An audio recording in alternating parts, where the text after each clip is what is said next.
I'd like to now turn it over to the panel, and so you can hear from the industry experts, how are they tackling, this shift of consumer viewing patterns to sponsorship, and making money, to paying for premium content.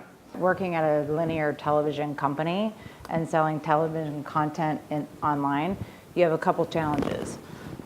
The good news is that consumers are there to those stats. I think we have a third of our audience now watching our shows in what we call digital or nonlinear environments. So that's everything from a desktop to a tablet to a mobile to a Roku to a Sony PlayStation to a set-top box VOD. So lots of different platforms.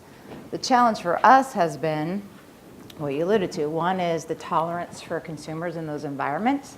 They do not want the same ad load that they see on TV. They're used to, in on-demand environments, pay, whether it's the Netflix of the world and Amazon, they're used to paying for content. So ad-supported is tough. The other challenge we have is on the business side, the transactional side, in terms of advertisers and agencies, quite honestly, not really snapping to that shift. It's much slower in terms of where the dollars are following than that. And we're definitely seeing this. Many of our clients, like Fox, are being faced with the same thing. So we know that the 30-second spot, primarily right now is being done by linear TV platforms, but there is definitely a push, particularly in the digital space, to do 15-second ad spots. In fact, we see a 41% increase year over year in advertisers really embracing this shorter format. So we definitely see a trend for that. Any advertising, for example, you see on YouTube, there's a lot of push for those bumper ads, those 6-second ads on either side. And we continue to see, brands really want to be associated with this, because the last thing an advertiser wants is for you to skip that ad. They want you to see the entire content. So we see that trend a lot. And the other one is, absolutely a push towards native, because native is that content where consumers are actively engaged in really interacting with that advertiser.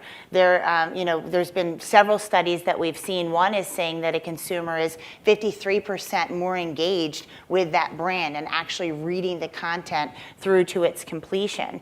And since you talked about multiple devices, people are consuming a lot of this content on their mobile device, and when it comes down to native, that consumer is 4 times more likely to click through the ad, to click through that native ad. So I think reducing the amount of content and really having strong content will only help you bridge that gap and have a better relationship with the consumer. As you see 60% of our mobile traffic being video, and you go consume long-form video on a mobile device, and you're met with multiple ad pods, that same 30-second spot times 6, how do we collectively, as an industry, expect the engagement of those consumers to be sustained on a device with that level of interruption when it's nothing, it's the complete opposite of a lean-back television experience. We're no longer in a world where you can create one spot and have it just broadly distributed. Platforms are different, devices are different, screen sizes are different, engagement metrics are different.